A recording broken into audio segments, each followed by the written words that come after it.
Alright. Hey guys, Dante here and welcome back to my channel, The Burger Thought. And welcome back to another edition of Sunday Night Art Streaming. Hello. So, I am tired. I am very tired.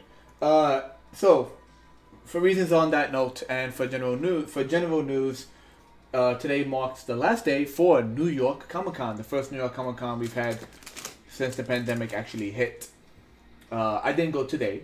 I went Thursday, Friday, and Saturday. I managed to get all 3 tickets because, believe it or not, there were still tickets available for like Friday and like Sunday. Like it's been a weird year. Essentially, it wasn't that crowded, which was very nice.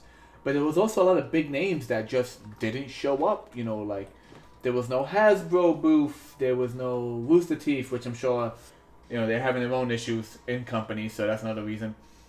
But there's a lot of people, a lot of companies that just didn't have booths, that didn't show up. But I still enjoyed myself.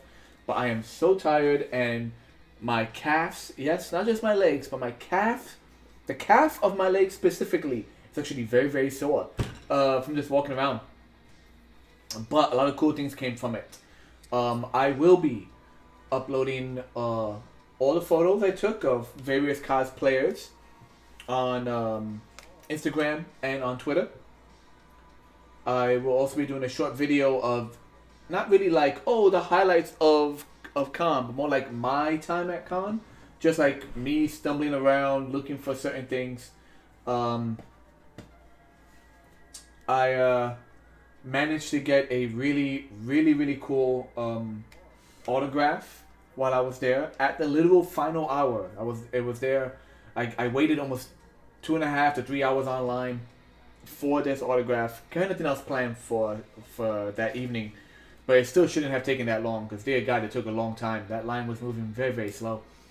But I got a very special autograph. Go check out my Instagram account for that autograph to see who it was by and what it was on. If not, I'll also once again put it into the YouTube video. Right now I'm not going to grab it because there's tons of paint on the table. I don't want it to get dirty. But it was a fun experience.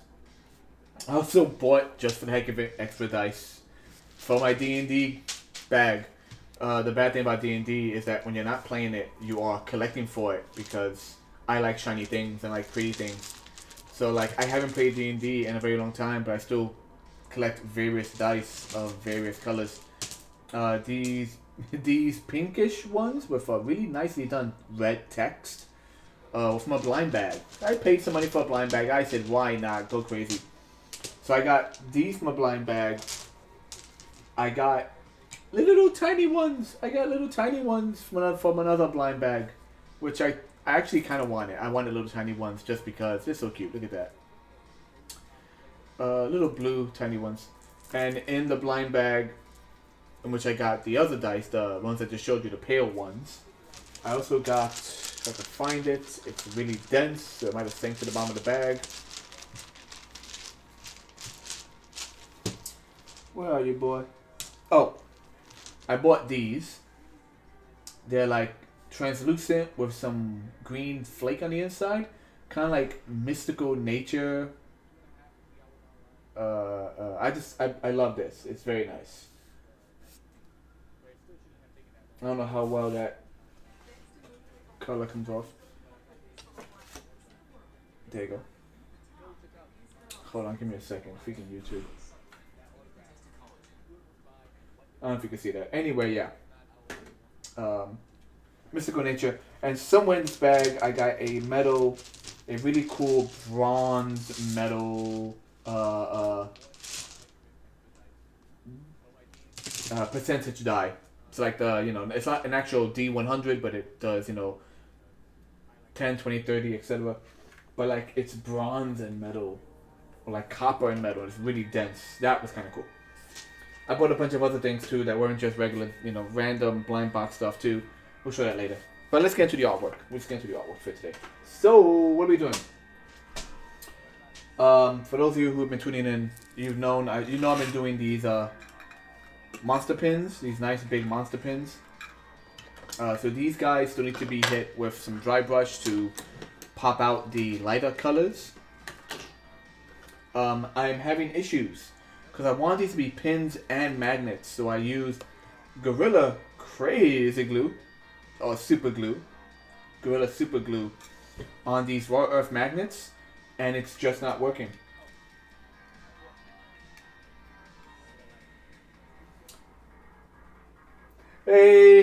Hey Joe, good to see you. Good to see you. So I didn't get back to you before. I crashed today. I just completely. I woke up late. I did some stuff in the house, and then I just took a nap. I guess the past 3 days just caught up on me all at once. Good to see you though. But yeah. So I'm having issues because these magnets on a few of these, I'm gluing them for the second time using freaking Gorilla Super Glue, and I'm debating just taking them off. I'm debating just leaving these as pins, even though they're kind of big and bulky. I want them to have like multiple uses. I thought magnets would be nice, but if the magnets aren't sticking, I might just rip them off later on. But we are gonna address the colors and paintings on these later. Today we're actually going to be sculpting. I'm going to sculpt out the last 3 I have here first. Let's put these to the side. You can probably hear in the background I chose random spooky ambient music. No, spooky 80s music as opposed to ambient noise. But regretfully, because it's multiple tracks broken up, freaking advertisement. So it's copyright free until it gets advertisements. Because I've noticed the music I used last week, the music I've been using on YouTube is copyright free. Nothing happens on YouTube. But for some reason, Twitch keeps highlighting certain songs and muting that part of my video, which is a pain. Because, you know, you think you find something that can be used as ambient noises, but then look what happens.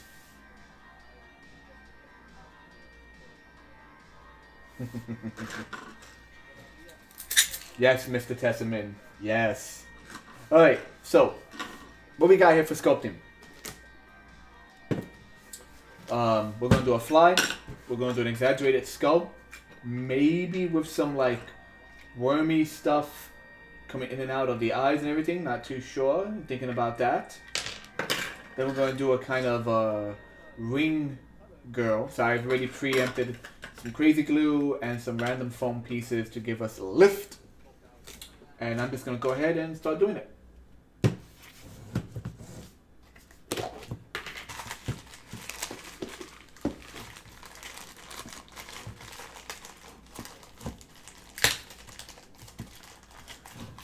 Con was cool. So like I said, I gotta edit the video of me holding, hand holding a freaking camera as I walk around Con. It's not gonna be the most cleanest, non-shaky cam video, but I will do a little video just with my experience. But the main thing is getting the main thing will be me getting out the photographs onto the social medias, and then I'm gonna give my spoiler-free. I ain't gonna mention any exact points. Spoiler-free take on the Ghostbuster movie, because yours truly, along with a crowd of about 100 and change, got to see the new Ghostbuster movie, and it is worth it, in my opinion. It is a good movie. Shock of all shocks.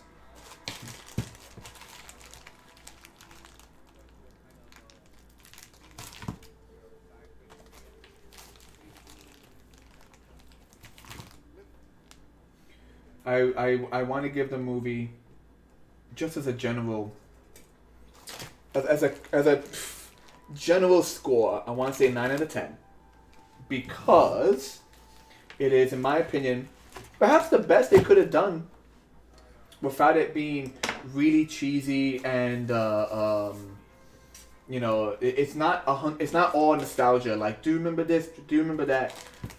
But it's near perfect, aside from a few things that just kind of bug me personally. They don't ruin the movie at all. I don't think they will ruin the movie for anyone major. Just a few little bits here and there that I was like, damn it, I wish we could have had this. So I wish I could have seen that. So it's a near perfect when you're trying to make a movie that is a not just a remake to get money off of nostalgia, but to like actually make a sequel in a coherent storyline. Like this is a story first. This is a story, not just a product. It's kind of hard. A lot of companies fail on that. But I gotta tell you, they did good with this. They did very, very good with this, and it's a beautiful send off to the original movie, and of course, more importantly, to the actors who have passed.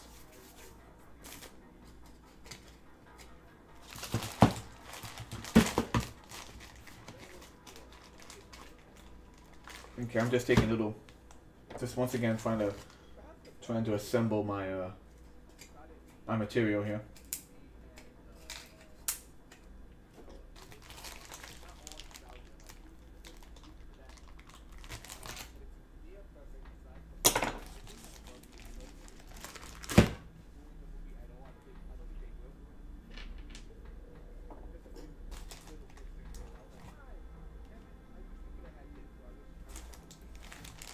There was tons and tons of cosplayers, but once again, it was busy. It's still a busy, venue, but not a madhouse like it usually is, which is nice. But yeah, many people were saying they were struggling to find like panels that caught their attention and stuff, because, on the first day, because I speedwalk, I went up and down Artist Alley, which by the way was missing a few people. Like Artist Alley had empty tables, and I don't know about you, but COVID or not, if I got a table at Comic-Con, I would be there. Artist Alley had a few empty tables. I'm sure there's a bunch of. I didn't see any empty spots on the showroom floor. I'll say that much. But yeah, it was a weird thing to see, even the hint of like not a crowd. By the way, since I was showing you the D&D dice, so they have a whole new building. I say a whole new building, but rather like I guess renovated. I don't know. It's been 2 years. I forget if it was there to begin with and they just had it closed. I don't know. There's a building next to the Jacob Jabber Center, aka the Crystal Palace, and it is much needed venue space. Not venue, sorry, much needed panel space. It is a literal building where like at least floor number 4 and 5, the top higher floors, I don't know about the rest, are just big panel halls, like just hall after hall after hall, which is what I think they really, really needed. Because in past years, as I'm sure many of you may have heard or may have experienced yourself, it would get so busy, they would have panels all the way like 3 or 4 blocks away at the Hammerstein ballroom, because they just didn't have the space in the convention. It was just really weird. But now, like, all the panels were right there, which was great.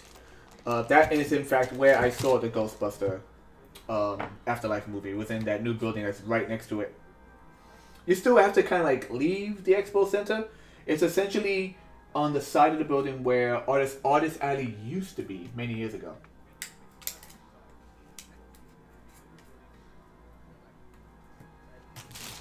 Oh, that was nice to have that section right there.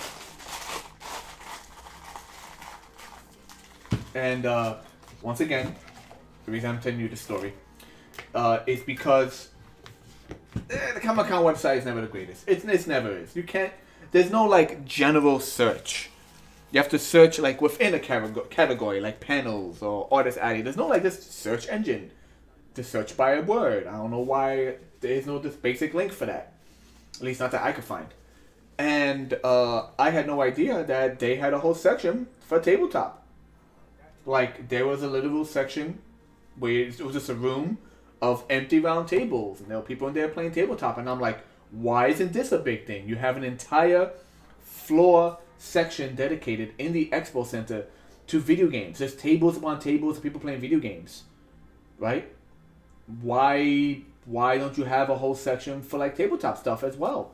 Like, that would probably do just as well. Just tables of people showing off their newest things. But then again, like, unless you're an artist in Artist Alley or in the block, the one section they call the block on the showroom floor, because Comic-Con's not there to show new stuff. It's there to show stuff that's popular. So I was, it's kind of a shame they don't have a section for just like independent games, video game or not.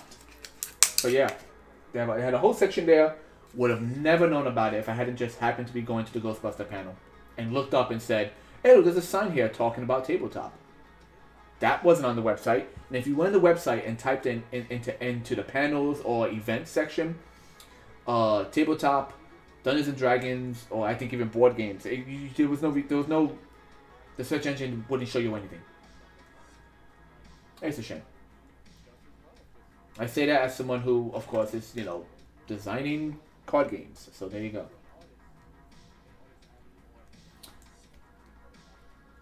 All right. So I'm just talking right now as I get everything set up, as I'm mixing my clay. It's been about 15 minutes in, so I think it's time to sculpt. Let's go with the skull looking dude.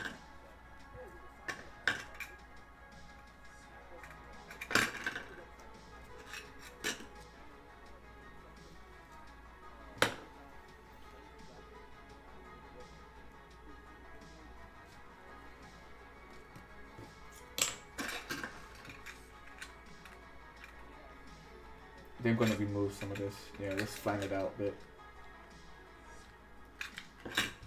I want the bottom, it's like a clown right now, but I want the bottom jaw to jut out.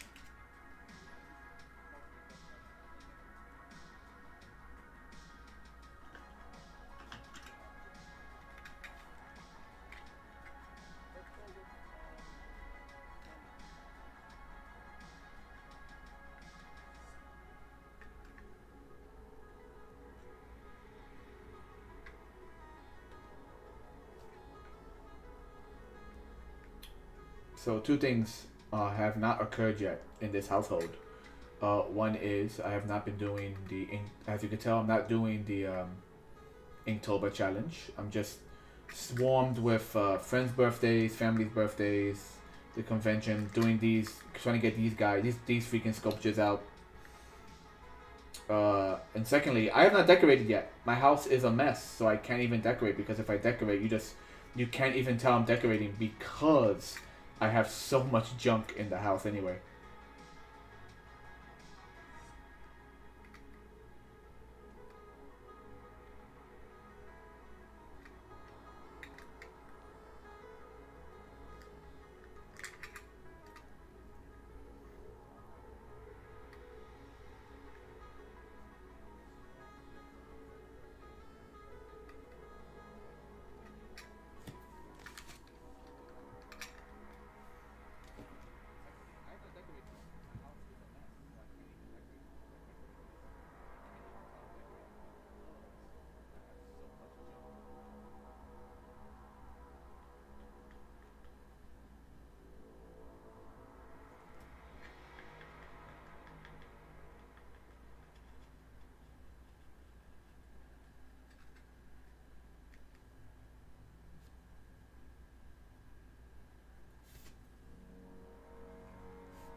So we're going to do a top jaw, some teeth right here. It's kind of like a skull sunken into the shadow, which is why all of this is just flat.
what's going on in the world, guys? Mr. Testament, Joe the Man, Pretorius Rex, what you been up to, man?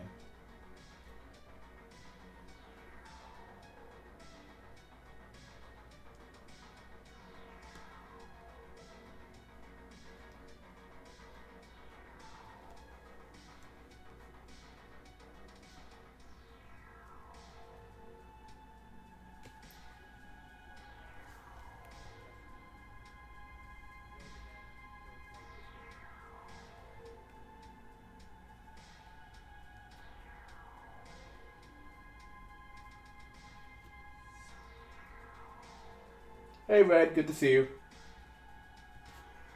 Just sculpting some buttons, sculpting some monster buttons.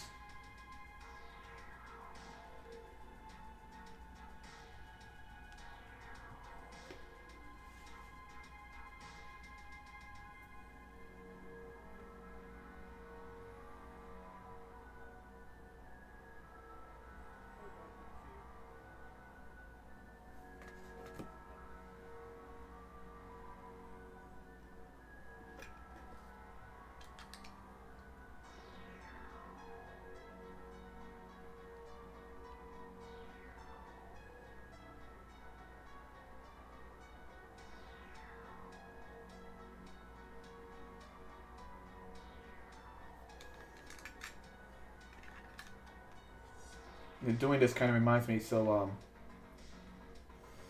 I was watching some short clips from an online reviewer who was talking about the new He-Man series and the new He-Man, and he's like, he's not angry. He's like, this is like a hardcore He-Man fan, and he says, I'm not angry.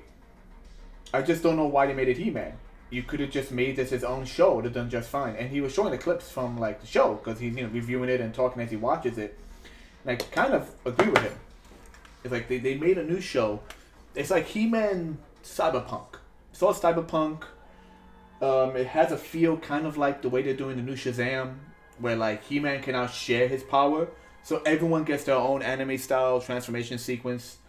But it's really just name dropping stuff. Like the designs are completely different. It's name dropping characters. So I'm watching. I'm like, yeah, this makes a good kid show. It's a kid show. It is meant to be like fun and miraculous ladybug monster transformation, whatever you want to call it. It's gonna be I think it's a fine kid show. It's just it makes no sense to link it to an older franchise at all.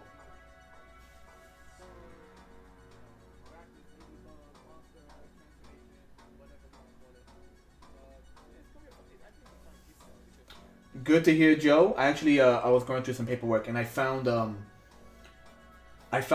kind of chart I made about how like a newly risen spirit first evolves and then can devolve into a demonic entity. Like I found the paperwork for that. I want to scan that and use it as like a main premise for how like certain characters work, how the storyline interacts. So yeah, dude, I gotta. I've accidentally lit a fire under your ass, and I'm happy to hear that.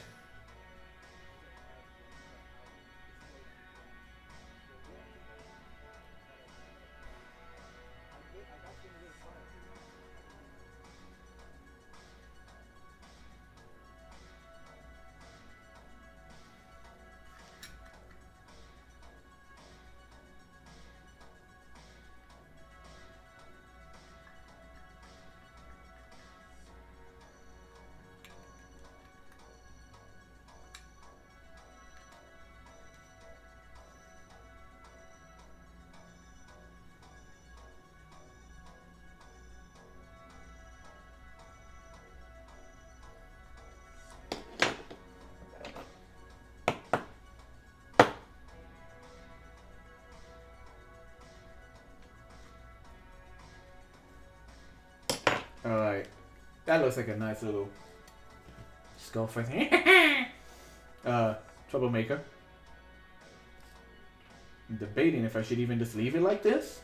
I kind of want to use these little freaking like things I made, man.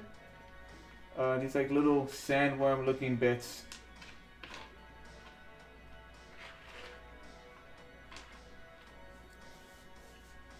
He looks cool the way he is though.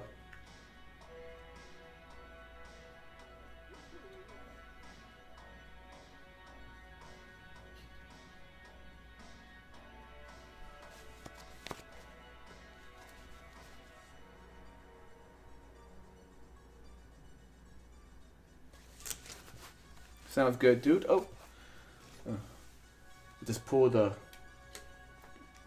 something from my my painting. I'm wearing my painting pants. I just pulled out a card for the laundromat near me, for my laundromat, and I'm like, damn, I would have been going crazy trying to find that freaking card.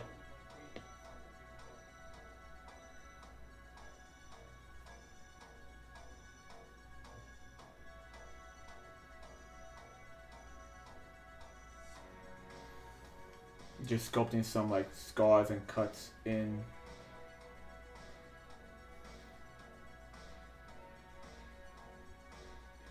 In this, alright. I don't know, I kind of like it just the way it is. I don't know if I want to cover it up using like things like this.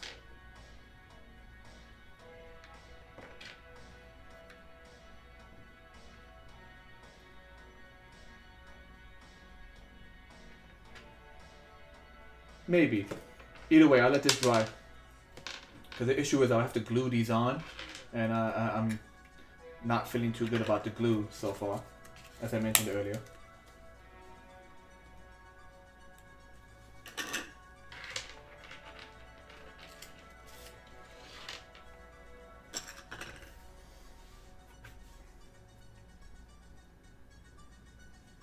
Okay, let's get the big old bug eyes out the way.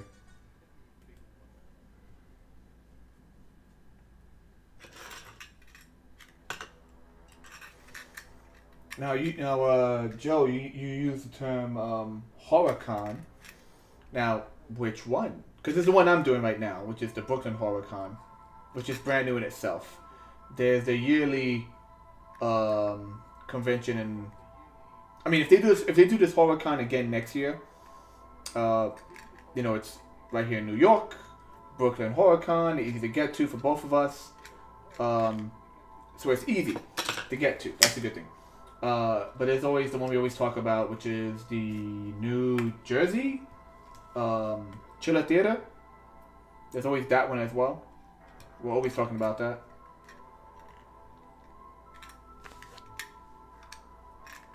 Jersey.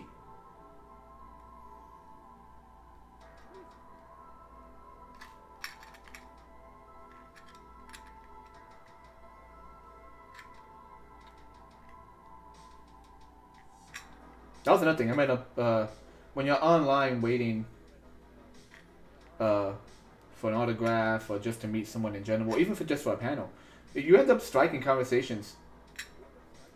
It usually starts with, "That's cool. Where'd you get that? What booth is that in?" And they're like, "Oh, it's from this booth," and then it just kind of spirals outward. At least for me, that's how it usually goes.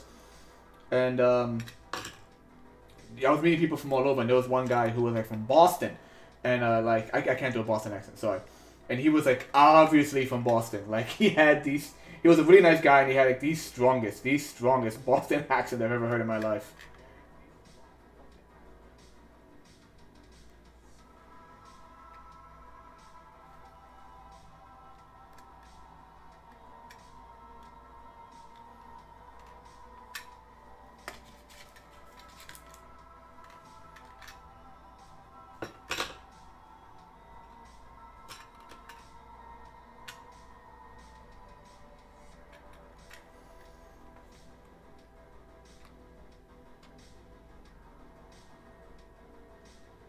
So for this fly pin, probably can't see it in the camera, but aside from gluing on these big foam eyeballs and this random piece of foam here, there's little squiggles of hot glue I put going down. I just wanted something to like help add texture rather than just me constantly working it with my fingers.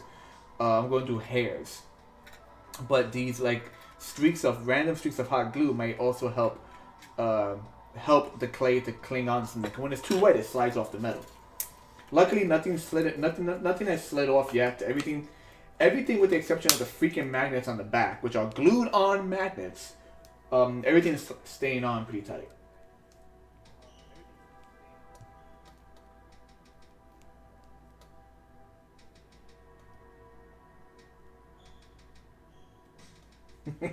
Freaking Snooky! Snooky is the New Jersey Devil. I find it really interesting, like, so all like ancient urban legend. They all start as just some guy telling a story. Either A, telling a story to his kids and it gets repeated. B, some guy seeing something and just like elaborating on it and it gets more and more elaborate as it goes. You know, just that's what ancient legends are. You know, like the Wendigo. It is a tale of greed. It's about what happens when it's a tale of greed and selfishness that teeters between a children's story to scare Native American kids or Canadians as well as like kids on the border. Forgive me, I don't know the exact location. So it teeters between like a story to scare kids and like an actual cultural like phenomenon of that culture, depending on who you talk to. With that said, the New Jersey Devil is interesting because the New Jersey Devil emerged much like Bigfoot and Chupacabra. The New Jersey Devil emerged at a time in which we had the printing press, like we had news articles, and you could basically backtrack the origins of that story. It's not something ancient. It's not something that like was found by like Native Americans that then got transferred over to settlers and survived the Civil War. No. The New Jersey Devil was, if I remember correctly, like a political insult. It was like one guy of power wanted to insult another guy who was known for having many children, and they made this story in these old time newspapers where no one cared about like telling the truth. Haha! Look how times have changed. And they basically made fun of the guy's wife. Because the plot of the story of the New Jersey Devil is there was a woman who had 12 children, and she was so tired of having kids that on her 13th child, because 13 is evil, with her 13th child, she said, "Let this one be the devil," and the child was born, and as soon as it was born, it then transformed into the New Jersey Devil and flew out the window. But in the end, the story is actually about a particular family, like an actual family that existed, and you could look, you could look that stuff up. I just find that it's the true urban legend because we think urban legend of like Candyman and stuff where you have like modern day television and newscasters. No, this is like that was the urban legend. That was like the modern day urban legend because you could probably find a news article in which they mention the family that they're making fun of.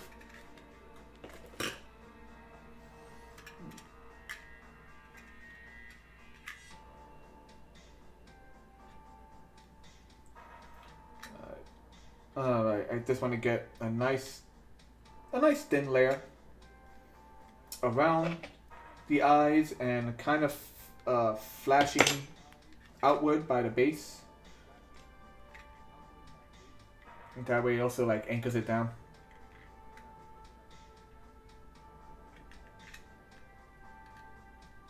Yeah, this guy's gonna be buggy-eyed, pun intended.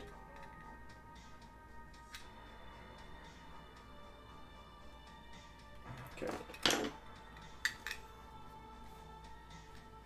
Alright. I'm not going to do... What's the chat say? Yeah, much like the Headless Horseman. Now, the Headless Horseman is an older folklore as well. But I'm pretty sure if you do enough research, you could find like the origins of how that story began.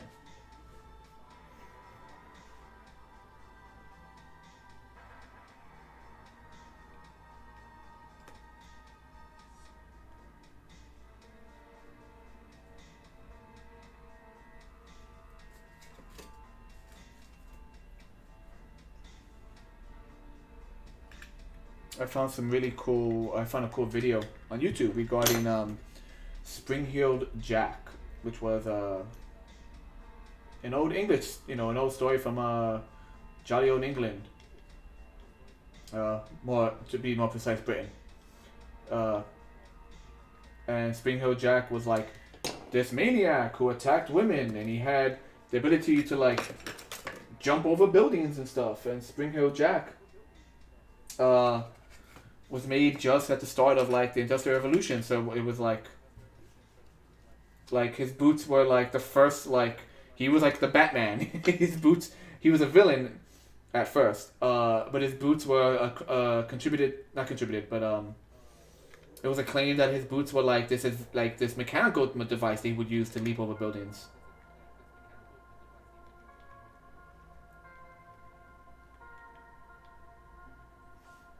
And that was, and then, just like the way any stories are told, he went from being this absolute villain who attacked women to this like semi-champion of the people, depending on like what article you used to read. So first he was a story about some guy who attacks a woman. He looks really ugly and he jumps clear across over a building using these cool boots. And that slowly evolves into like this urban legend that then becomes like this almost super villain or superhero who just attacks evil people. And it was just, and once again you could literally see the historical trail in newspapers and magazines written at the time of this guy. Yes, I am off tomorrow. Vacation, thank goodness. I am off tomorrow. Don't know what's happening tomorrow. Don't know. I already have family. I really have Mama Burgos is already asking me if I'm off tomorrow because she wants to spend time with her granddaughter, which is perfectly fine. But I don't know if my niece is going to be even free tomorrow. She might be going to her other grandparents' house.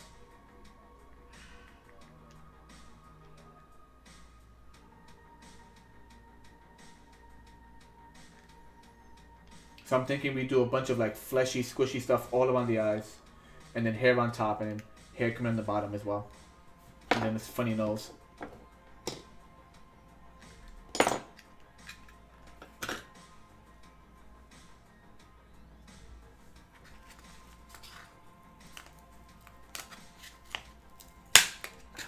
Freaking clay sticks to everything.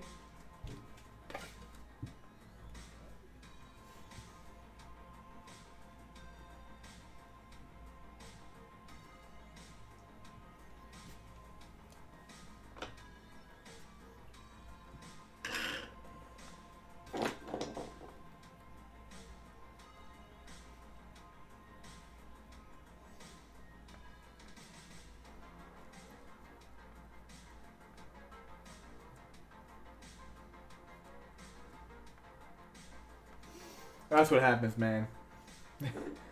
When you live near your parents, they'll always ask you to help them with stuff. They're like that one friend who's like, I need you to help me move a couch, and you're like, there's a fourth couch this month.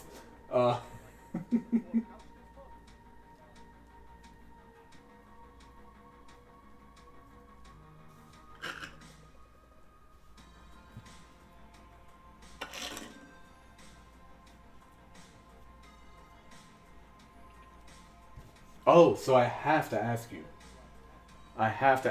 Joe. What are your thoughts on what you know so far, if anything, about the new Chucky series? Because it has, in one of the commercials, there's a sneak peek from, I forget her name, Tilly something. So I don't know if this is like a whole new retelling using the old formula, because there was a remake. I don't know how it did in theaters. I think it kind of went lackluster. It kind of just like came up and disappeared. If it ever came out, I don't know. But there was a remake where Chucky was like a malfunctioning machine, which is a cool little remake. But this one is obviously meant to be like old school Chucky, but I don't know if it's meant to continue like softly from the original movies. Like I don't know if they still considered all the movies canon. But yeah, they're making a series, which is interesting. I actually came in last night. When I came in late from the convention, and I caught the ending of the second movie, and my God, that voice actor, Chucky's voice actor, he knows how to sound like horrific and gory, especially at that the final movie where one of the close to final scenes of the second movie, where he gets caught in the reject machine that just like spazzes out and starts gluing random bits of toys onto him, and you don't see anything, but you hear him screaming horribly, like, oh. That's the thing, like in many horror movies, you don't get that scene where the villain is actually like in real pain. The villain's always like this unstoppable creature, like Jason or Michael.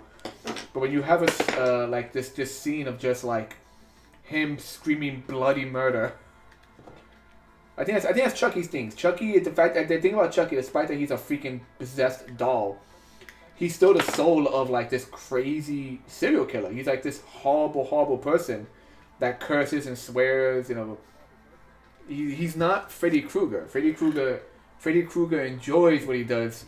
Chucky has a hatred and enjoys what he does. There's a hatred behind him.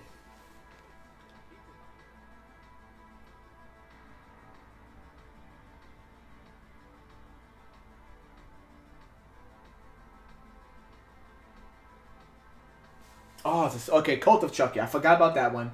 Still never saw it, but I know Cult of Chucky was meant to be far more attached to the original series, if I remember correctly. Like the original first, like, 3 movies, that is. Because the original 3 movies, and then there's the, when they made a semi-comeback with Bride of Chucky, which I know a lot of people just weren't a big fan of.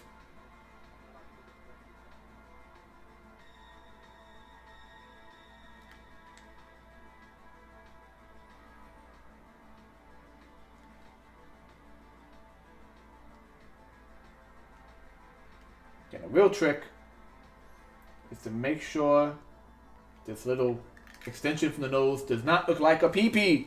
It is not a pee-pee. No, it is not a pee-pee.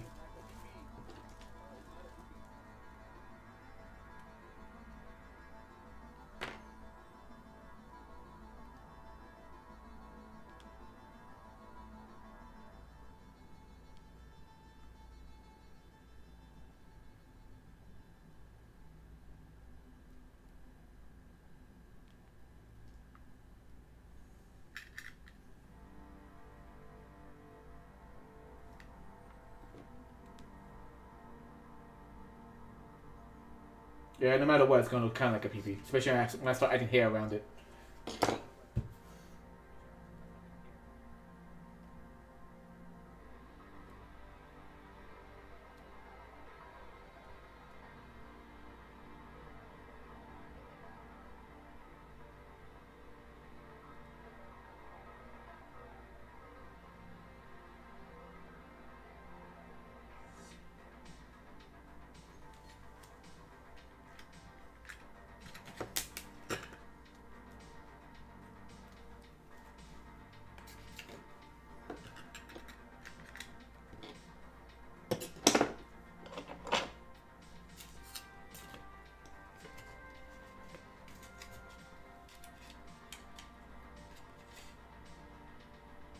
I have this idea.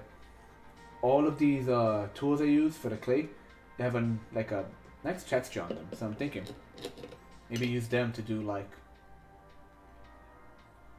the dots on the eyes.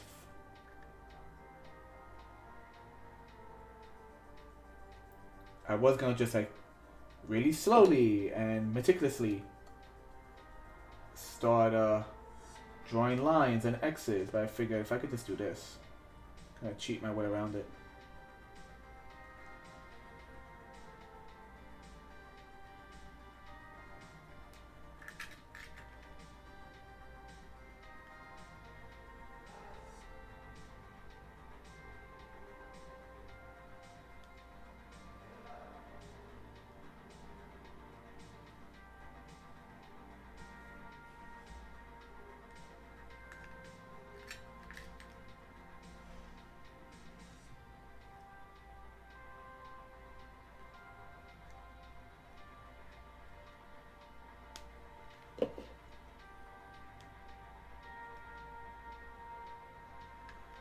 It does work.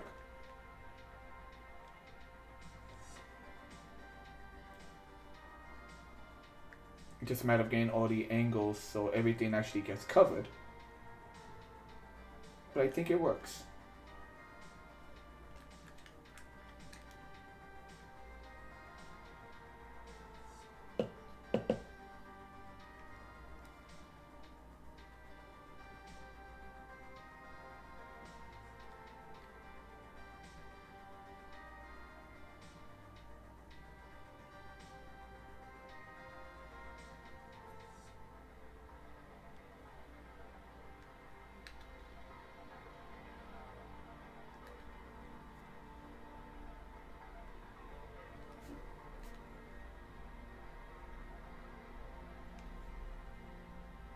think that's okay. Yeah, I think that's good. Let's put some hair on this guy.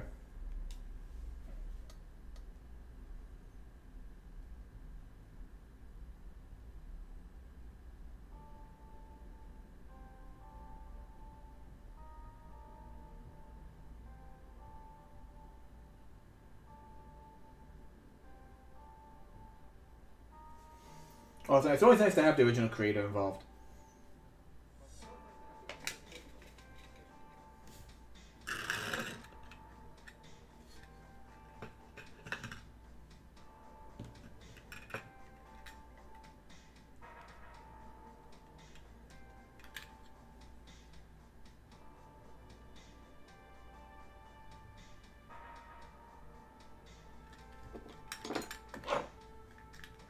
Let's just see how bent that is.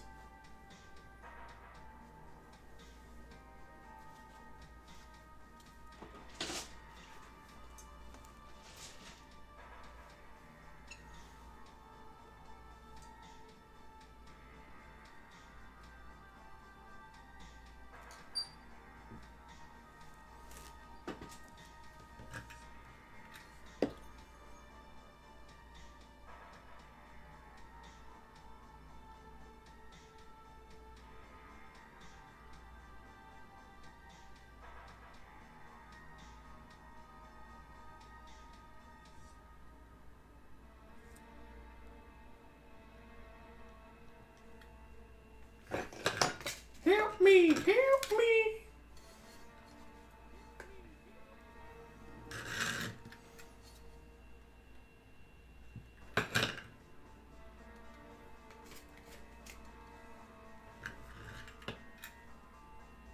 Ah, stop sticking to me. Just freaking roll, roll, damn you. There you go.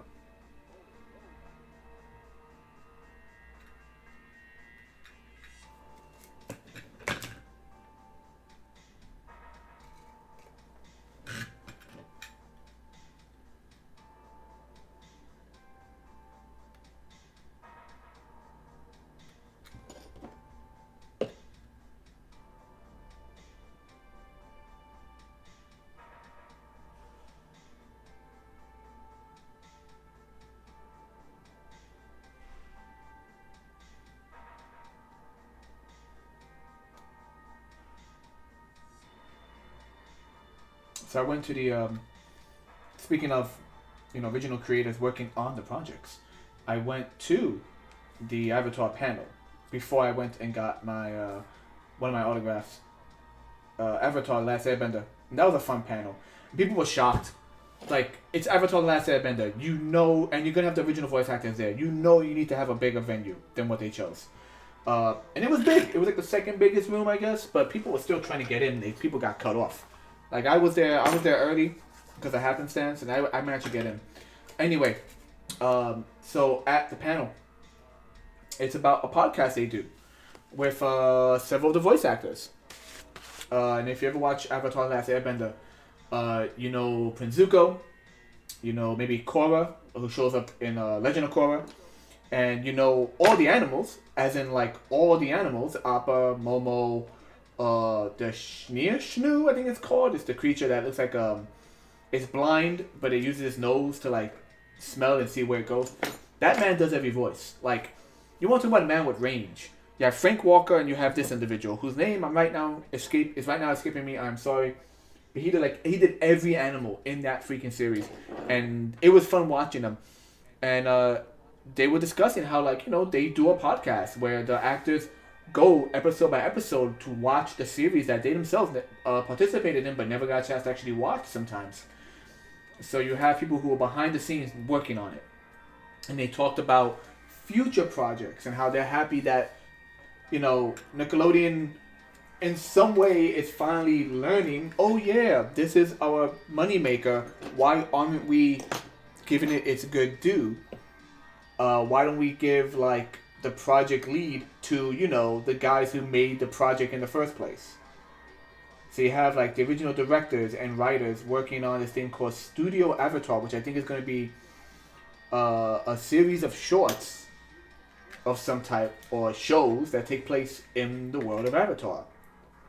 Wow, it's almost as if they, paid attention to the fans.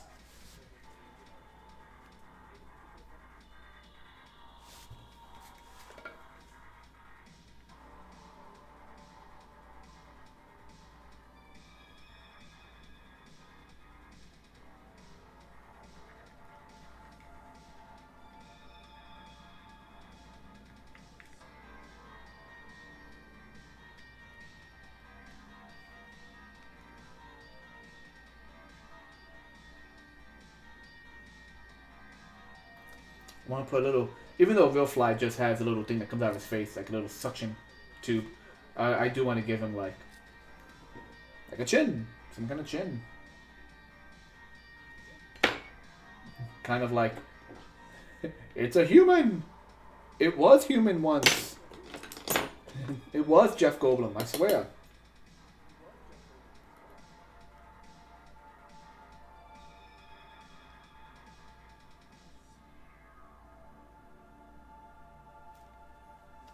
Little butt chin. I need some more clay.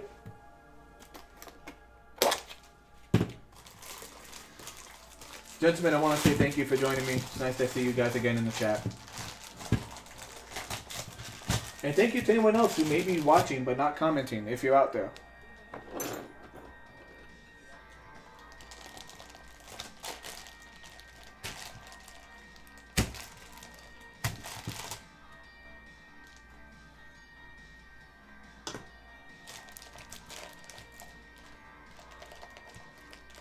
This feels good. I have next weekend. Next weekend is the Brooklyn Comic Con. Sorry, not the Comic Con. Jeez. Brooklyn Horror Con. So I should have these all done. Okay. I think I've asked Joe this question. Red. Red, question for you, Red. What do you think? These are being hand sculpted and hand painted. They do take time. Do you think I should charge 15 or maybe more, maybe 20 per pin? These are like original pieces. Because I charge 15, if we can advertise them on YouTube, I charge 15 for a lot of the resin, the resin guys I make, and Demon in the Bottle, he's 15, but he's smaller. And he's mass produced using the resin. These guys are all individual, unique. So do you think... What do you think of a price range? Be honest. Be honest. Like, what would you charge for something like this? What would you spend for something like this?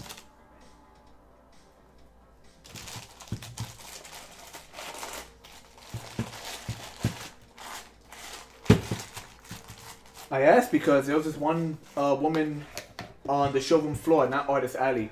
You know, she paid to have a booth, and she was selling stuff for like $100. I'm talking about like on a canvas, she drew a picture. And then she mass printed that picture on like canvas paper. So it was a pencil drawing on multiple canvases, but each canvas was hand colored. So she reproduced the line work that she did, and then she colored it. And she was charging like, and it was like maybe 11 by 11, 12 by 12, if not a little bit bigger. But she was charging like $100 each for those watercolors. So I don't know. I don't know. It was nice artwork, but at the same time, I'm like, how much do you charge?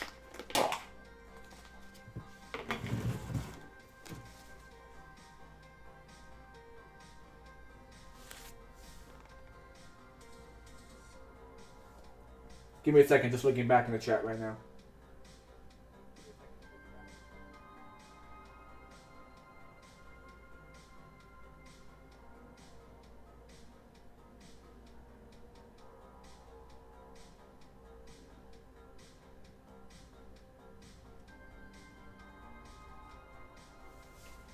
Yes, gentlemen.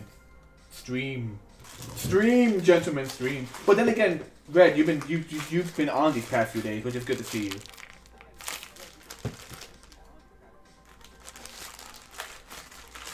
But Joe, for shame, Joe, for shame. This stuff, the white portion of this sticks to everything. Like it melts and sticks, so like it's sticking in the bag. It's like, oh, You can't really scrape it off the sides of the bag.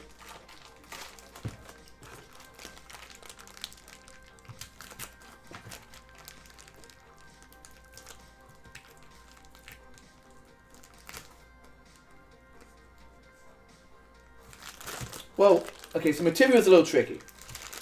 I gotta like weigh these guys individually and get a general sense of how much of this I'm using. Time wise, I've only been working on them really during the streams, except for a little bit of painting here and there, just to kind of speed up the process. Think of it this way: I'm gonna get these 3 done in 2 hours, right? I'm gonna finish these sculpted wise in 2 hours. I'm gonna paint them. Might take another hour or so to paint all 3 together. Let that dry, and then another 20 minutes. So like, it's something people are like, well, how much is your time worth? I'm like, I don't know how much my time is worth, man. Do I charge like $10 an hour? I don't know, man. I don't know how much my time is worth.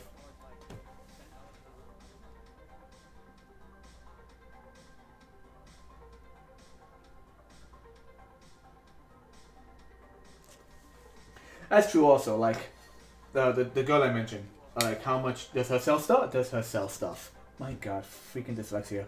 Does her stuff sell? There we go.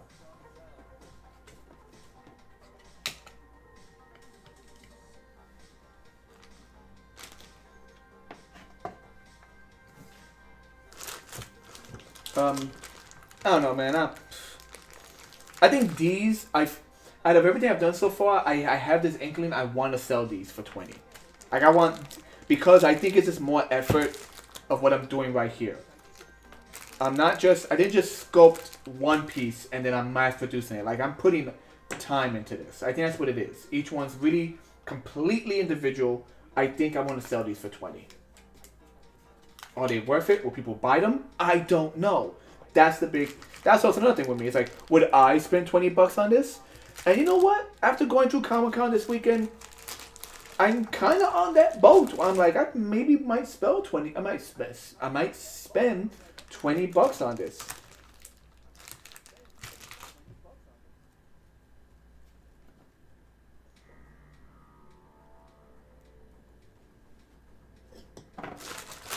Yeah, there we go. Yeah, let's see how far I get with this little collection. You guys ever seen those candies? I always hate the taste of them. They're like, I think they're bubble gum, but it's like really cheap gum. They're little Easter eggs in a miniature plastic egg container. Remember that candy? Little hard eggs in an egg-shaped container.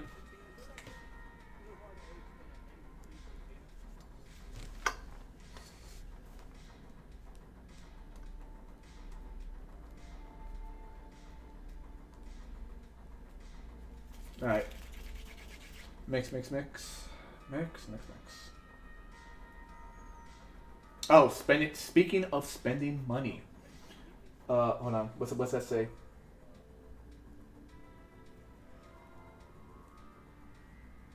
There we go. If Joe says sell it for 20, I'll sell it for 20. I know Joe and I both tend to undersell our stuff. Our friend Romina, Romina Sotovova, she's always like, no, that's worth $40. Like, she's the two people who always hype up my stuff, any of our stuff, is Romina Sotovova and my older sister. They're always like, especially for my stuff, they're like, no, you should sell it for more. That's worth $100. $100. I'm like, yeah, but no one's gonna I feel like no one's gonna spend that money. Like, I want to make it and then say I sold it and get rid of it. But yeah, I'm gonna go for 20 on these.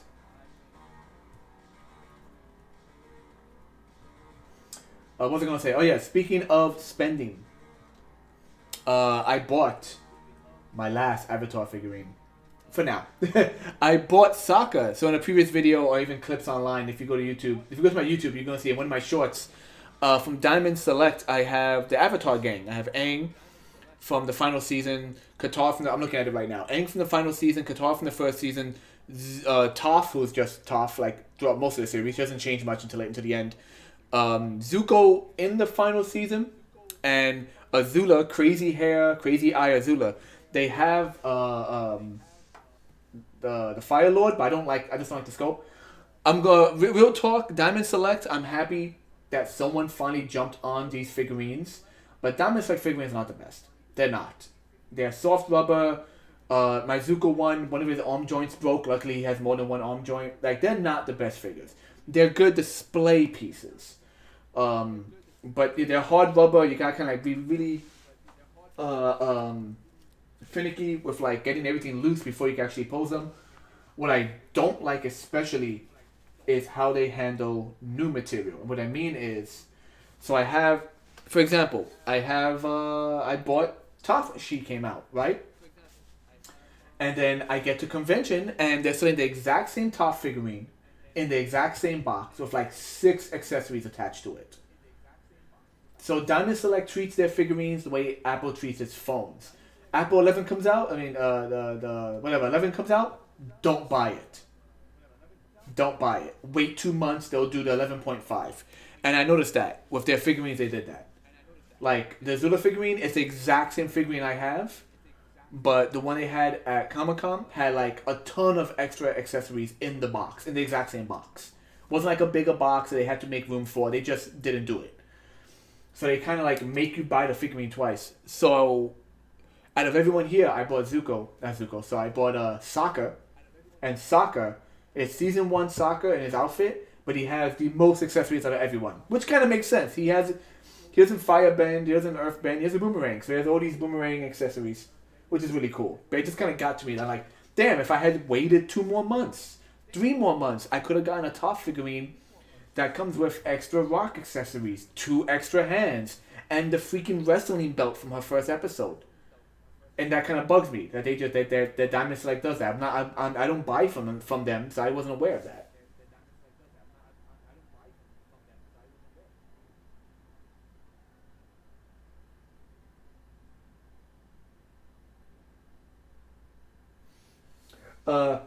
Going to the chat. Yeah, Mary Jane's. Freaking break your teeth on Mary Jane's. No, not the weed. Ha ha ha. Funny. Nickelodeon. So, I know a lot of people were like premiering it. Like, was it Jaden Animation? I think Jaden Animation was doing a charity stream while she was playing Cat Dog. I've seen bits of it. It looks interesting. My comment is this. 1, I don't like what they did with Nigel Thornberry. They put Nigel Thornberry, such a weird character that people probably won't remember if they're younger, but his entire fight skills, his fight moves, are just him like stretching and pulling and like doing weird animation like attacks, as opposed to all of his attacks being animal based. It's like if I made a Superman fighting game, but instead of having him fly, shoot lasers, or breathe ice, I have him doing stretchy arms and pelvic thrust. Like, it just makes no sense. And secondly, there's no Quail Man. You can have a fighting game for Nickelodeon and have no Quail Man.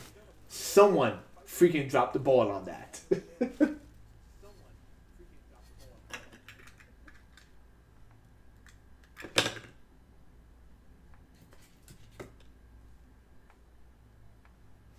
But yeah, a lot of people were talking about it in streams and whatnot, and someone pointed out something pretty cool, not cool, but something kind of messed up and funny.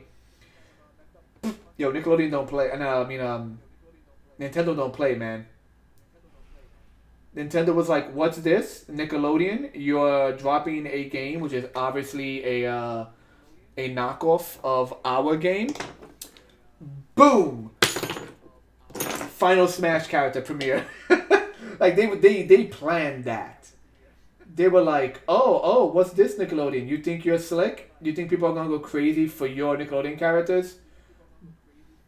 Not only are we going to completely like derail your premiere of like your cool game, we're gonna do it with a genuinely really like dramatic freaking trailer.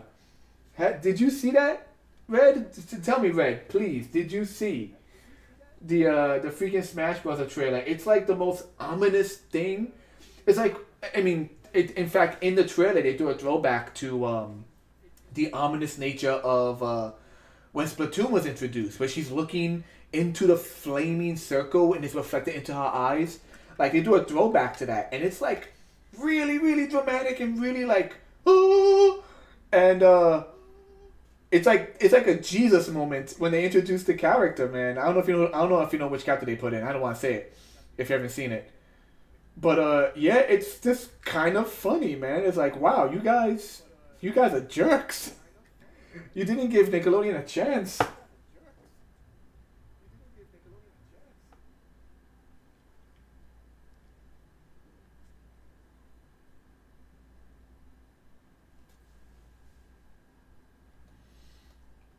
Oh yeah, there was some people. I haven't seen people's reaction, like video reaction, which I love to do. I love watching YouTube reactions of like people who haven't seen like a movie before, like people who haven't seen '80s movies or horror movies.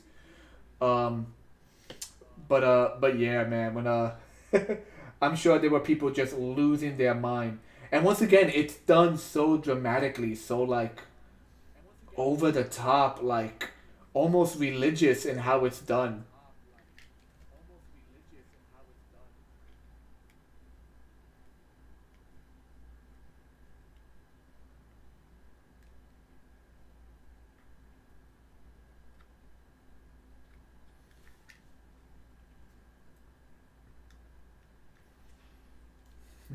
It's like a it's like an old man bee. Hello, son. He got this big old beard. Uh, I'm kind of okay with it.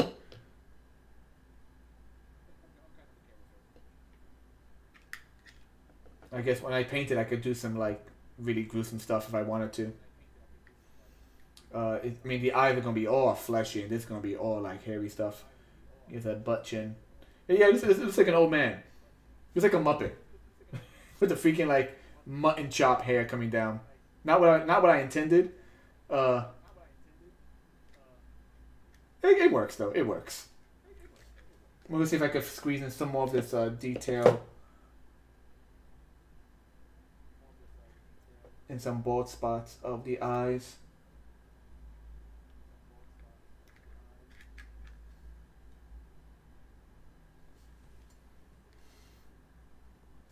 Let's see what's going on in chat.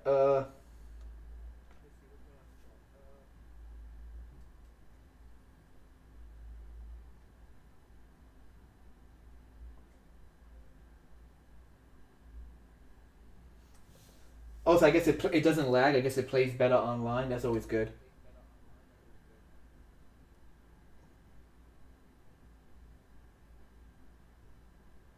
Oh yeah, I was watching some of that gameplay.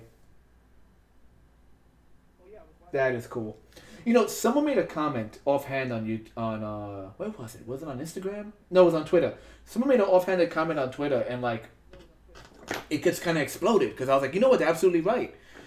We live in a world now where people have giant TV screens. We have widescreen. We have giant high def TV screens. How many? Ooh, excuse me. How many games you know have split screen built into them? Think about it. Everyone's like, oh, online gameplay, which is great because you could play with friends who are around the world. You meet new friends. That's what Twitch does. You meet people from around the world, around the country, and it's like, oh, it's really cool, you know. But like, when's the last time you actually played a split screen game with a friend? Especially now that we have TVs which are kind of built for that in terms of scale. Okay, I think I think Daddy Bumble is done. Put him right over here.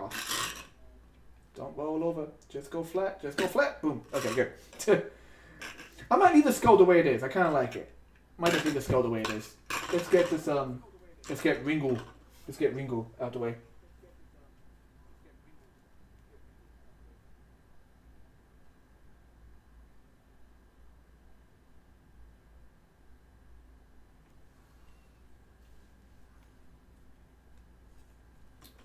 So I guess we should focus on the face, really.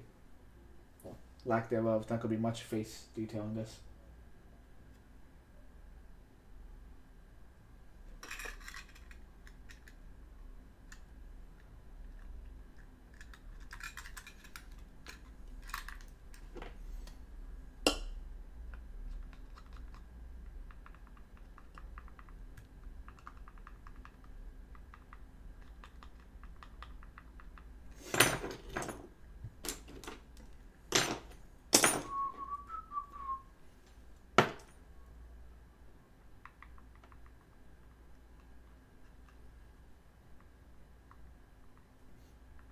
Oh, just once again going back to Comic Con.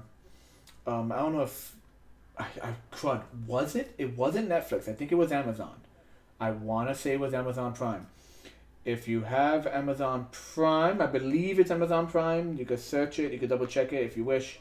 Um, uh, the uh, the D&D group I like to watch, Critical Role, just dropped a trailer and commercial. Correction, they dropped like the intro, and then for us, we got to also see the a snippet from their new animated show, The Legend of Vox Machina, which is based off of their first campaign, Vox Machina. So essentially, it is a high-end animated show based on their D&D campaign. Like the literal like path they took, that they rewatched certain episodes of the D&D campaign. They transferred some of the comedy and the action and the drama over, because that's what it has: comedy, action, drama. And it's done by the art style is done by the same guy who's done stuff for like Marvel and DC. Like the moment you see it, you're like, oh, that's that guy, because he draws Lois Lane the exact same way. This particular guy who's done stuff for like DC, and so the character models are definitely familiar, especially the women. Not bad. I mean, they're just familiar. Then again, in the world of anime, who am I to complain about when characters look the same? And yeah, it's going to be an adventure story. And just the reason I mention it, especially here, is because they say, this isn't a corporate thing. This is them. This is a bunch of geeks who played Dungeons and Dragons for like, this campaign alone took them like 4 years, I think they said, or more. Playing in the basement, then playing online, then playing like to a cast of millions on YouTube and Twitch. It is their baby. And technically let me see, 1, 2, 3 girls, 1, 2, 3, 7. All 7 of them are executive producers. They all have a say in this show, which you think would be crazy, but then again, because they work off each other and they already know each other's characters, it just rolls well. So you have these people who are taking their imaginary game and their playtime together and making an animated series, and it looks fun. It looks genuinely funny, and they're all seasoned voice actors, so that of course works. You know.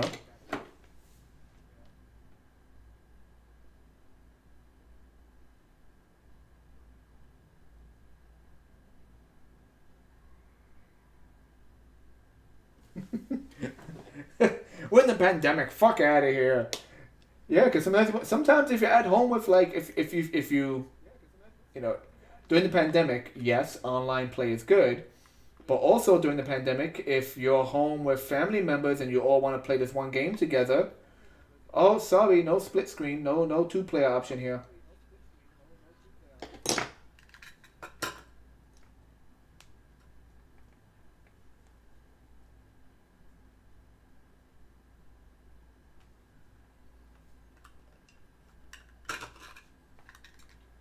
I have no idea how well this is going to come out. Like, I have the idea, but trying to sculpt a face on this flat surface, I don't know.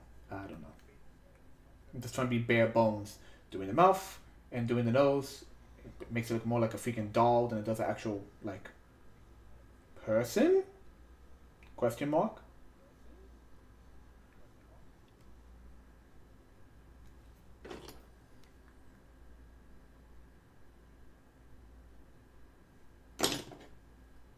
What is the freaking areas? One of these is more like a knife, the other one's more like a spatula.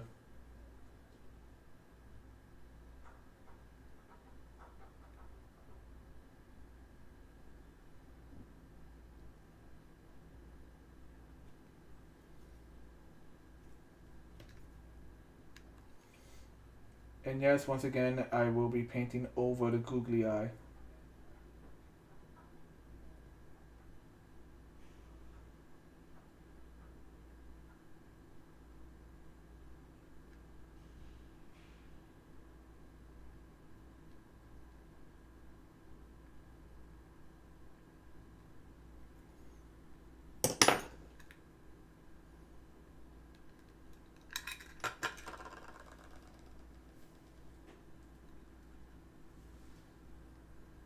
There's no background music because the music I had only lasted for about 45 minutes. And I don't want to scramble to look for another playlist just to find out it's a bad playlist and yada yada yada.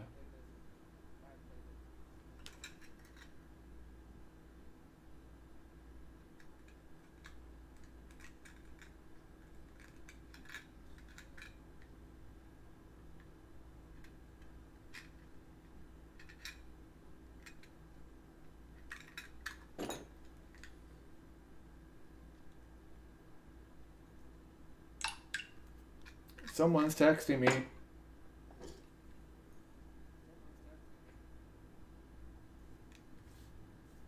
No, that's the wrong side. There you go.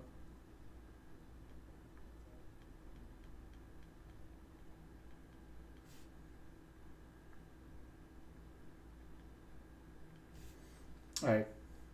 Yeah, more clown-like. It might come off more like Chucky than it does typical Japanese ghost girl, but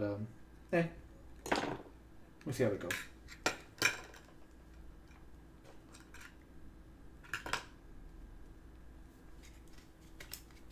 So for this we're gonna need a lot of clay.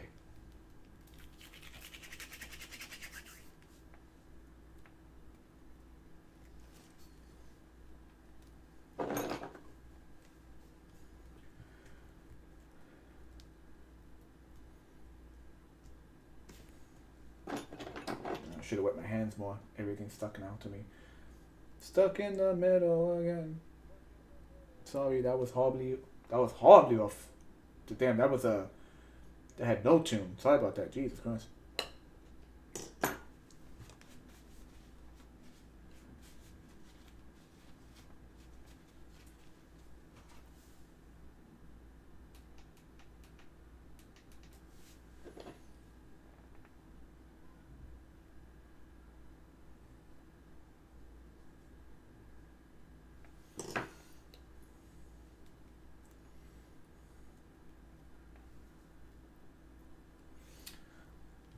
So, Red, question for you regarding microphones.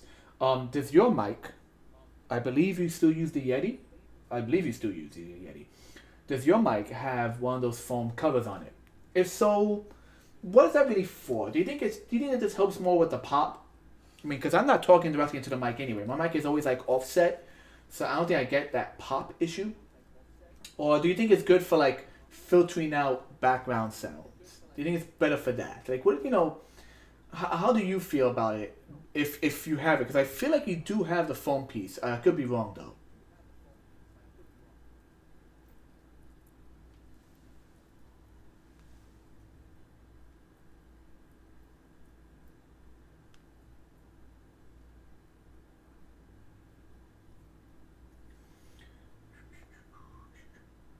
Feel free to take your time, writing a essay on the subject. Right then, there we go.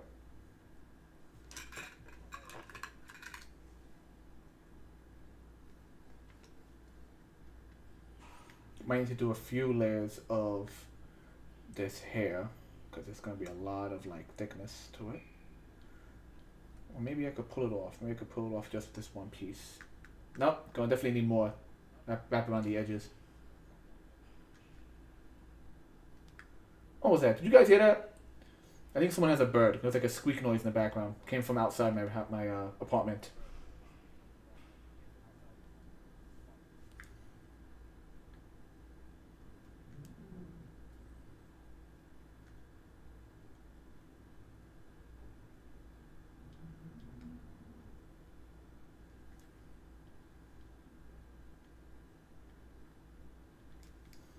Okay, I'm just trying to wrap it around the foam, like the soft foam.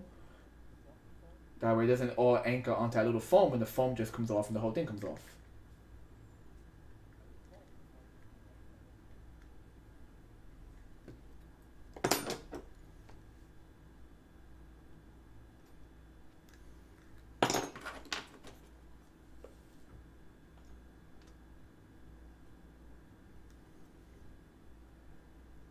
So I used to use this rounded end to this wooden piece for big waves. Like if I'm when I was doing when I tried to do a few Funko Pop hair designs, rather than go really fine like I did with these individual lines using this metal tool, um, I would just do big waves and like soft hair, because I noticed the Funko Pops kind of had that, especially for the princesses. They had this big wavy hair.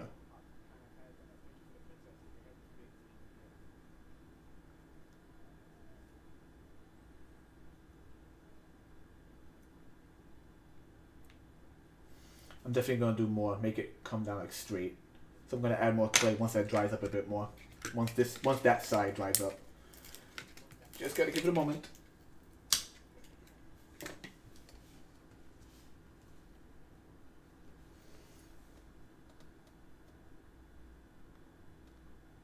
Double checking chat. Give me a second, guys. Let's see.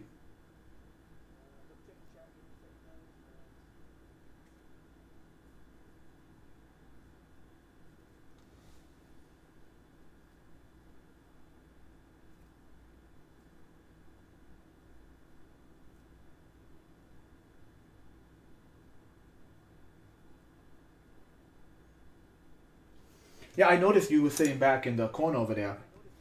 Um, so I guess it could be because of like the actual corner and the fact that there's tons of plastic around you. Or the box art. Uh, maybe it's bouncing the audio back and forth. But like I said, I actually made like a homemade pop filter, just something in front of the screen. But like, I haven't been using it because I don't know how much of it even affects. I'm always just worried about the gain because I'm always picking up like everything around me from the PC making too much noise. It's just way too much little ambient noises that I notice on the scales. I don't know how well it comes across.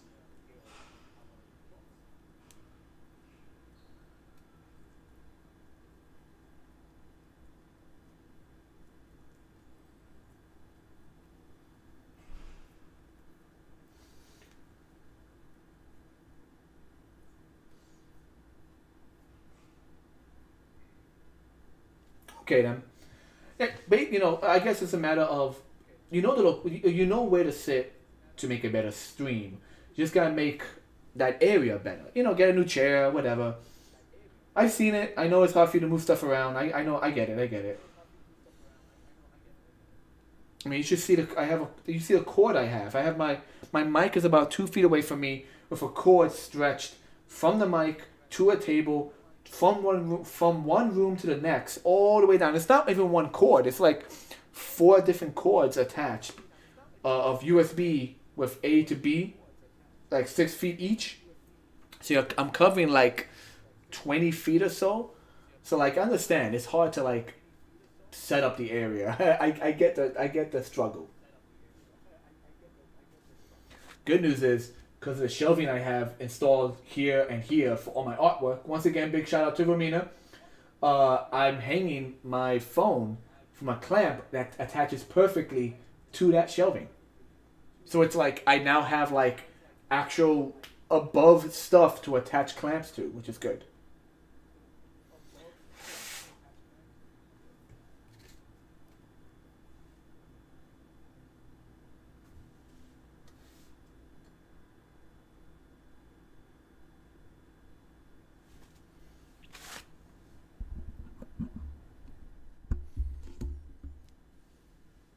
No, I get it. Yeah, I adjust the gain, but whenever I try to adjust it, I don't know. I can never get it to work. I adjust the gain, and I still see tons of background noise. I still hear tons of background noises. The mic is too good. It picks up everything. It's too good.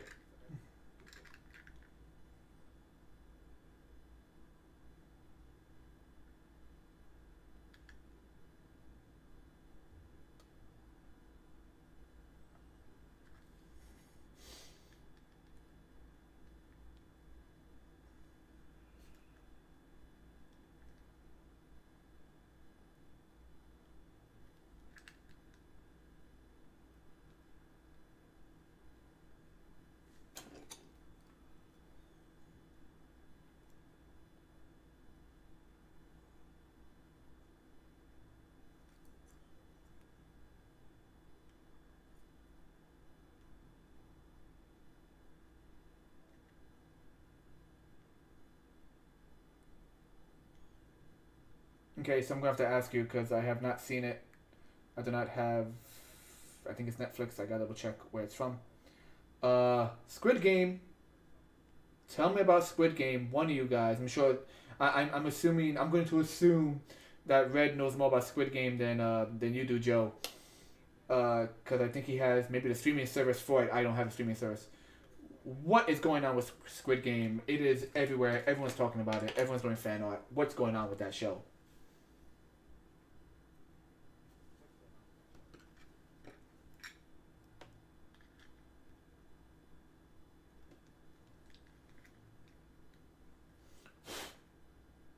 Is it just like Battle Royale or something?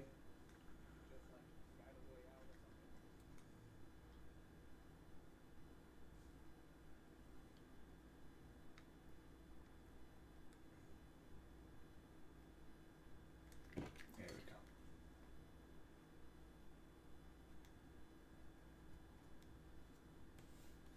Want to be straight. Looks more like an emo kid. Especially because the googly eye looks more like an emo kid. And the smile I gave it, so yeah. Oh well, still creepy.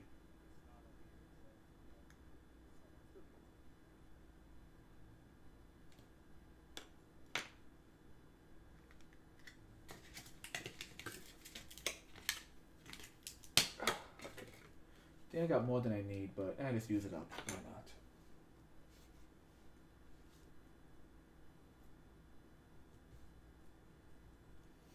Okay, see, you say that, and I get it, but at the same time, that kind of anime was never my taste. Like anime that is like that has it where every character is horrible.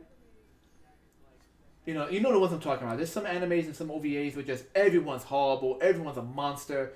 You have 7-year-old kids beating up a dog. Like it just like I could totally see an anime doing that, where just like death is like the common occurrence.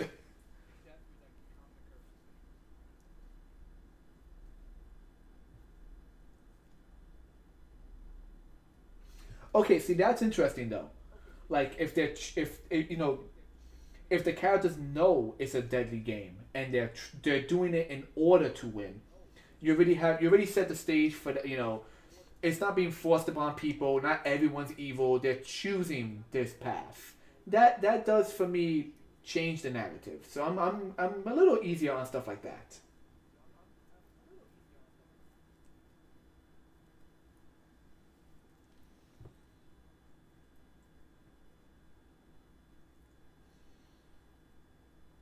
Yeah, because there's a number of anime which just they just make you feel sad because everyone's just a freaking horrible person. Um, and those are the animes that when you're a teenager you watch it and you're like yeah. Then when you get older you're like oh this is garbage. I think even Ben the Sage said it like once that he can't stand anime where it's just like everyone's just horrible.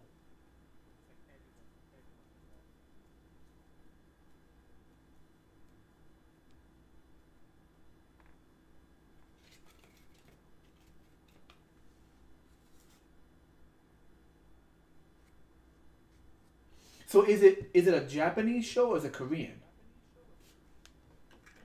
Because I actually hadn't seen enough to know the actual origin of the show itself.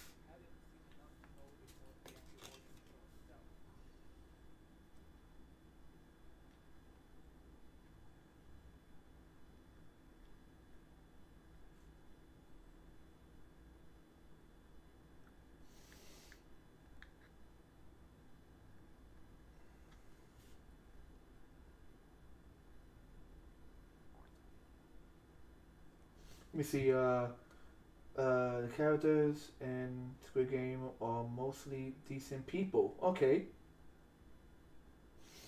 All right. So the characters are decent. They're just like playing a really screwed up game, though. Okay, I get that.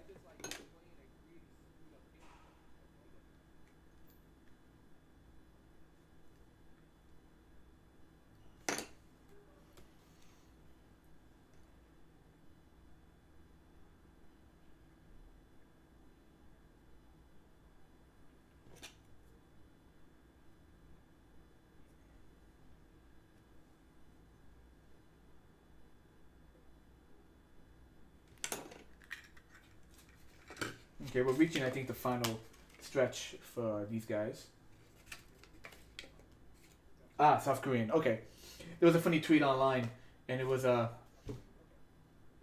showing a bunch of kids playing, and someone makes a comment, "Oh, Squid Game's so popular," and then someone replies, "Do you not think other countries know about the game Red Light Green Light?" Like, it was a bunch of kids playing Red Light Green Light, and the comment was like, "Squid Game is, it's sweeping the nation." And they're like, "No, dude, like that's a pre-existing freaking game."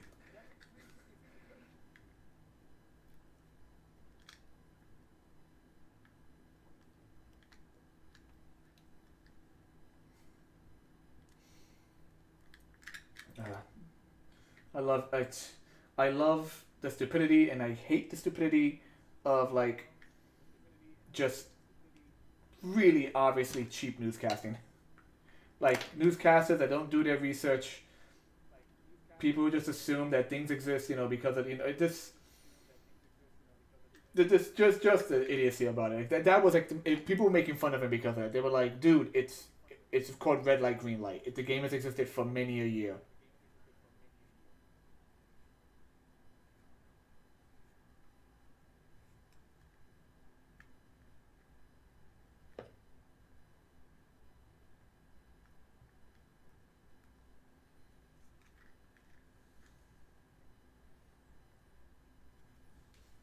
They just have like the serial killer kind of thing to it. I kind of like it.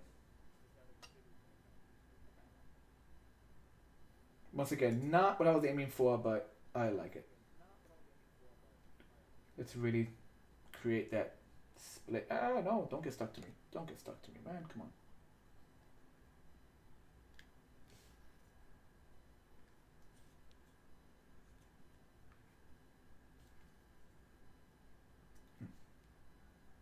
Okay.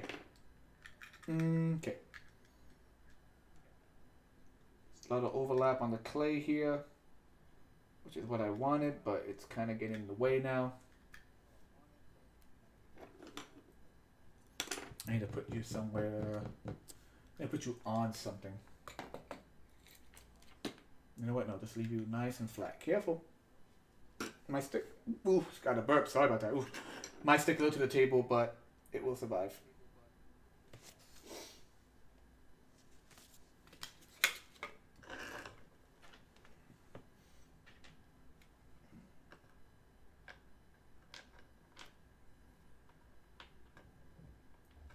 So should we... Should I do the snake thing?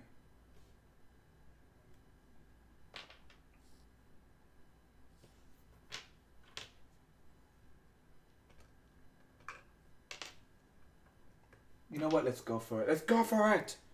First things first, I need to do some trimming.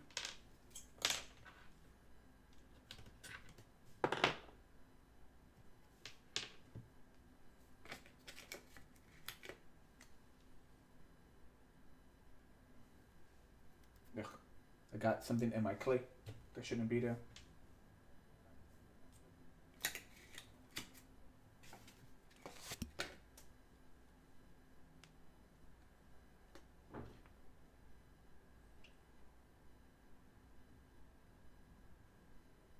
Okay, so first what we do is really attach it to the edge of the piece and then squish it into place.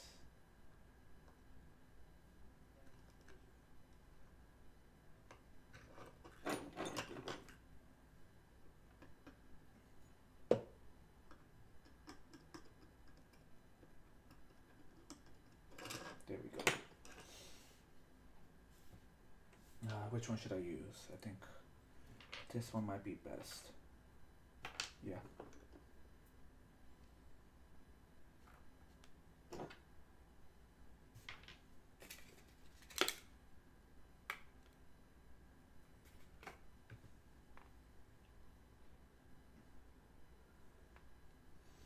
So I'm taking these little pieces and I'm just combining them with this guy in order to give it, coherent shape.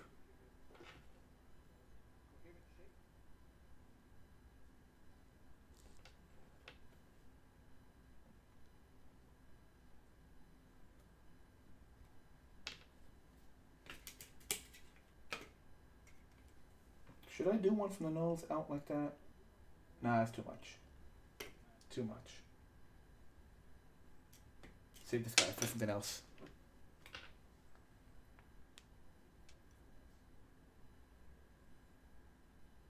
No, stay. Stay. Not to me. Don't stick to me. Little piece of junk.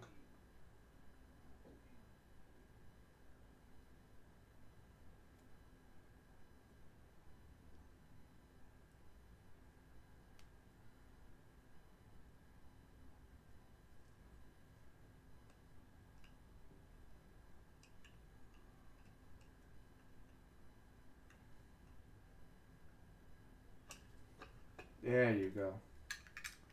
Going into the eye socket, coming out the mouth. Do a little bit of sculpting to make it match the teeth and overlap well.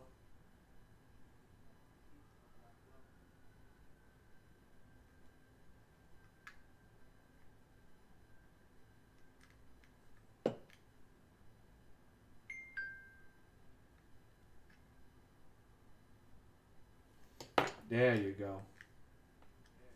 Once again, I'm gonna spray paint the googly eyes on this guy. So we have. Let me tilt a little forward.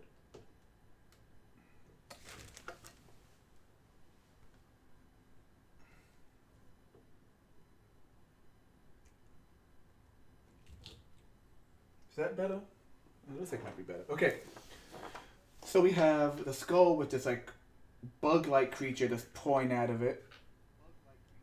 We have our big fly man.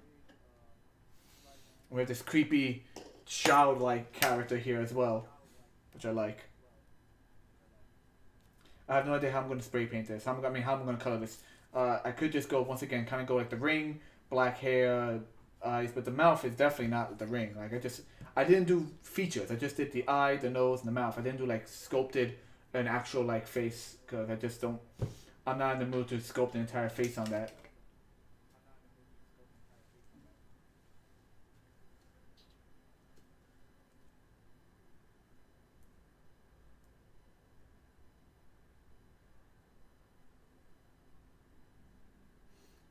Let's see.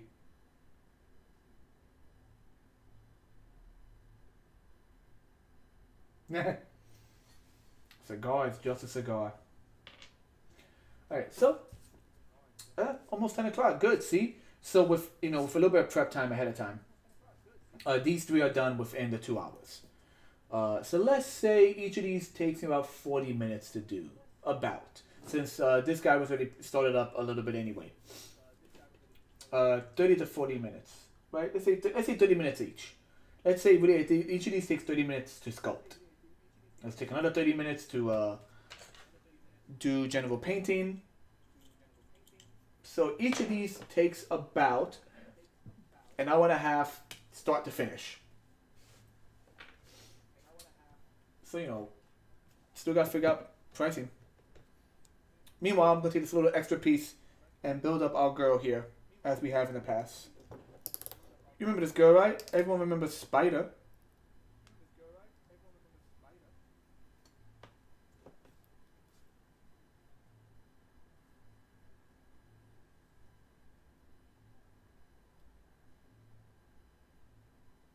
Okay, I am. My voice is duplicating. Give me a second. Testing. Yeah, where's that coming from? Give me a second. That's bugging me. Hold on.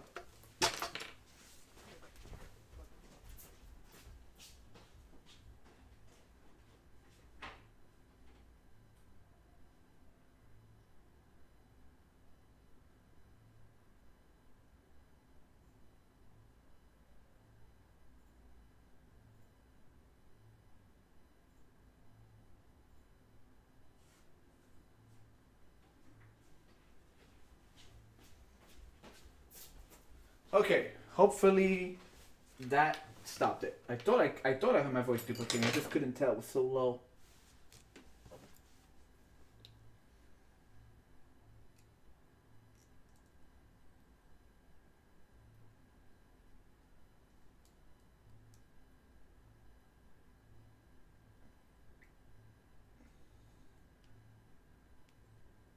Okay. I just really want to pump up this like collar she has. Make it big and fluffy. It's so fluffy.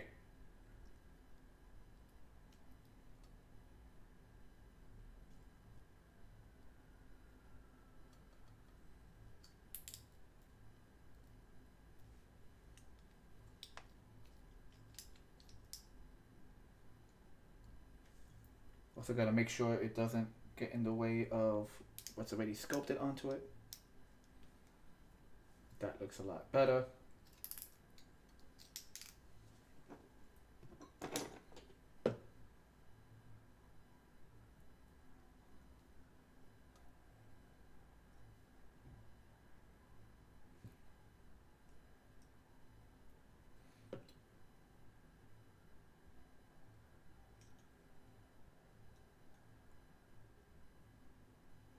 At the con, I handed out a lot of my business card whenever I took a photograph of someone. Number one, you ask them if you may take a photograph of them. Number two, if it's children, you definitely asked the parents, not the kids, if you could take a photograph of them. I put said photographs on the internet, and I tell them I plan to do that. Which is also gives them a chance to go, can you please not do that? And I go, okay, that's perfectly fine. I will not do that. Thank you anyway. And I delete the photo anyway if that's the case. I don't want to make a mistake. And then I give them my business card. And I tell them, give it a day or two. Once the con's over, you will see yourself online. And I always tell them, if you see yourself, tag yourself, put whatever links you want to do. It's up to you. And you'd be surprised how many people are genuinely happy to hear me say that. They're like, oh, thank you. I'd love to like link myself as soon as I see myself on your website. That would be great. And I'm mentioning all of this because I did a last minute print at Staples. Not the best print. The print came out clear, but it was definitely a little off. It was off centered. It wasn't like the prints weren't perfect, but it was good enough. And I went and put my Twitch account on that. So we might even have a few people watching us on Twitch. Watching these streams, joining the art chat.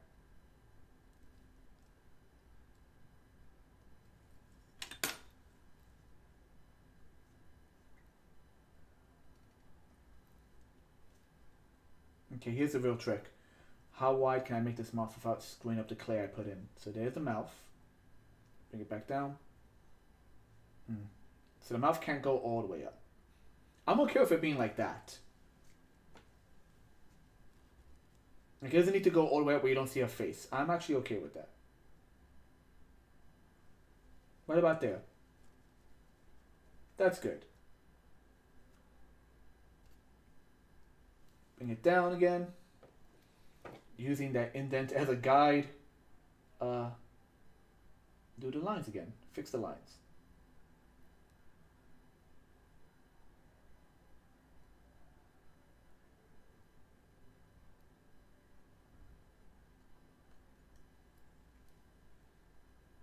And there we go. That looks a lot better. I think a lot fuller works. Put some water across the front. Lift up that jaw. Lift it up. Lift it up. Yep. The jaw is open like horizontally. So it works. Bring it back down. So I can see how it looks. In truth, my only concern now is since the jaw, you can hear it click into place because it grabs on the side. When I paint it, hopefully it will all stick well. But yeah, just a slow building project. I want to definitely also sculpt more on the eyes, make it look more like actual sunglasses and not just freaking goggles. But there we go.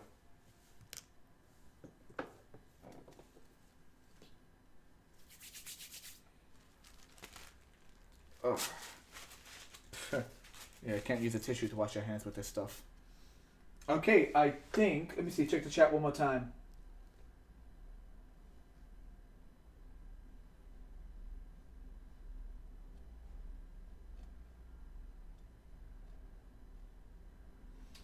I am still just using OBS with Restream built into it. So it's OBS and then Restream just kind of folds into the program. What is?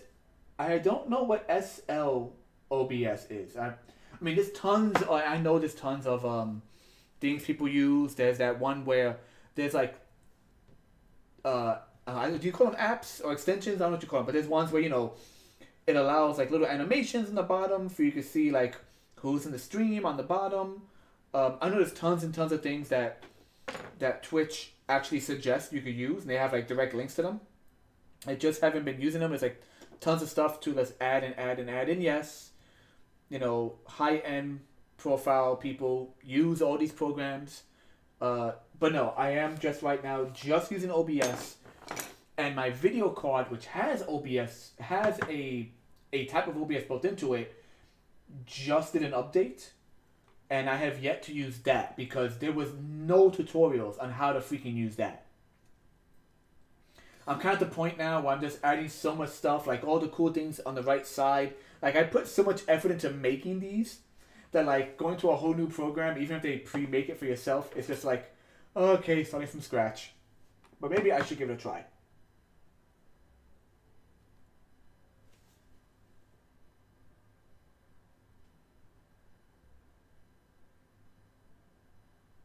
Oh, Streamlabs. Yes, yes. I've heard about Streamlabs.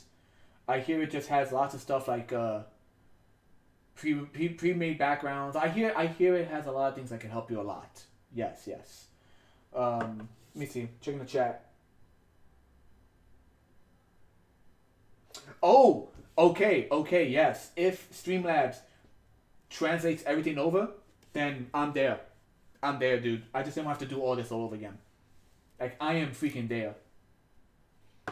Hell, freaking Restream has its own OBS as well. Like you could just use Restream apparently, and they have background music and all this stuff. I just didn't want to use it because the stages didn't transfer over. So they had pre-rendered stuff, but I didn't want to transfer using Restream.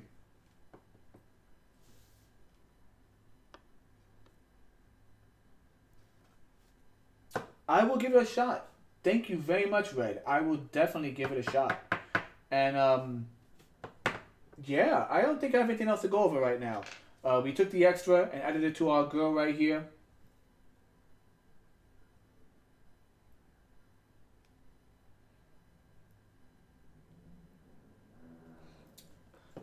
We have our last three ready to go. I have the originals. They need to be added some more painting detail. That's about it. But these last three should be fine once they dry by tomorrow.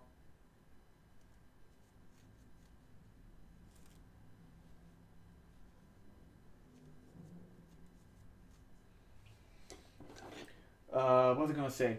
Oh yeah, so you know what? I'm gonna charge 20 for these. Why not? Why not? It's worth it. My time is worth it. Your time is worth it. I don't know if I'm gonna keep the magnets because they every so often one of them pops off. Like I'm putting pressure on this guy and he ain't moving. But a few of these are popping off and it makes me kind of worried. I think what I have to do is like scratch up the metal on the back of these, like really scratch up the metal, because the glue seems to stick to the magnet very well, but not to the back of these pins, and that's the issue.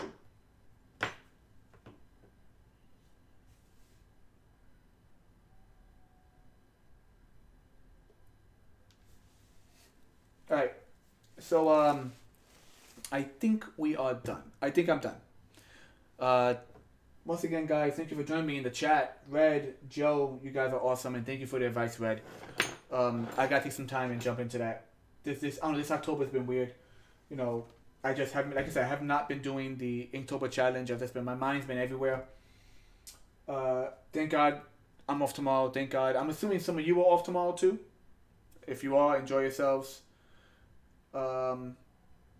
Yo, like, if my family if my family is canceling for tomorrow, Red, Joe, let me know. Text me if you guys are down to meet up. Like if you just want to sit in the city somewhere quiet in a park, if the weather's nice, the weather is very nice, hopefully, then I'm down for it, man. I'm down just to meet up and chill. Thank you for the compliment. And yeah, I think that'll be it then. So once again, guys, I am Dante. Like, favorite, share, subscribe, and all that good stuff. And I'll see you in the future. Later.